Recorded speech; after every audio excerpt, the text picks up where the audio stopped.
FYI, Microsoft Edge can stop you downloading adware and crypto miners. With the latest version of Microsoft Edge, enabling block potentially unwanted apps at edge/settings/privacy would help stop you downloading adware and crypto miners.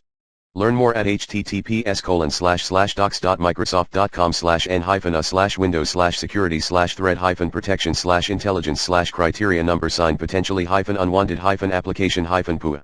How Microsoft identifies malware and potentially unwanted applications.